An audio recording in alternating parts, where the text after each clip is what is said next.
अला जदू मदीने वाल जान लोक सारे, जदू मदीने वाल जान लोक सारे, माड़ा दिल भी करदा मदीने टुरी गच्छा, टुरी टुरी मदीने दियां विच गलियां, अपनी खत्म में सारी आयाती करी गच्छा। मेहमान नवाजी है जी असानी सकाफत ना असाने कल्चर ना हिस्सा है।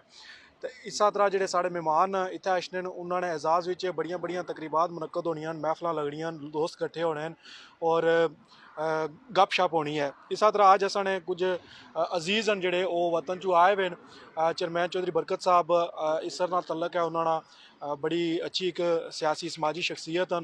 और अंकल बशीर साहब वो भी विजिट पर आए हुए हैं इंग्लैंड ने, पर इन्होंने दो शख्सियात ने एजाज़ में जुल्फकार मतियालवी जोड़े चेयरमैन हैं अल-फलाह सोसाइटी इसर ने, उन्हें एक बड़ी खूबसूरत महफिल सजाई है केतली विच। केतली एक खूबसूरत कस्बा है इंग्लैंड ना, उसने विच एक अरूज जोड़ा रेस्टोरेंट है, उसने विच एक बड़ी खूबसूरत महफिल हुई है।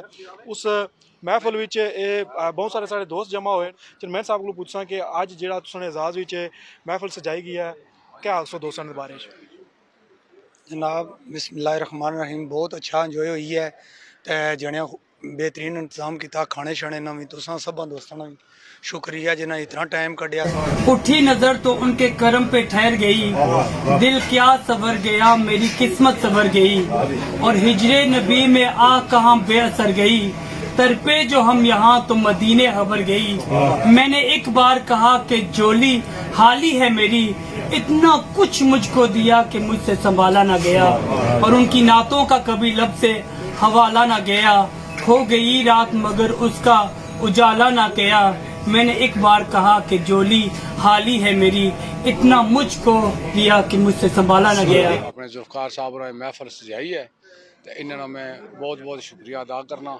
अज नहीं तकरीबन जोड़े मेज़बान हैं जनाब जुल्फकार मतियालवी साहब अल-फलाह सोसाइटी इसर ने चेयरमैन हैं करता दरतान, और इन्हें काफ़ी सोशल वर्क किया अपने इलाके विच, समाजी शख्सियत हैं, मुख्तलिफ लोगों नाल राबते विच भी रहने, और जोड़े फलाई कम बाकी तंजीमां ने प्लेटफार्म पर होने उन्होंने की भी ये सपोर्ट करने रहने।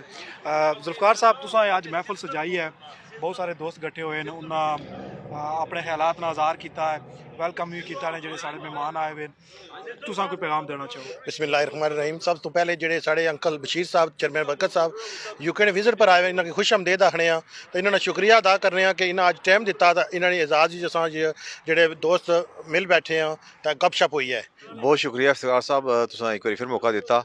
सब तो पहले कि जुल्फकार मतियाली साहब ना शुक्रिया अदा करने, खान ताज साहब सना और नदीम भाई फीवर एफ एम होने उन्होंने शुक्रिया अदा करने।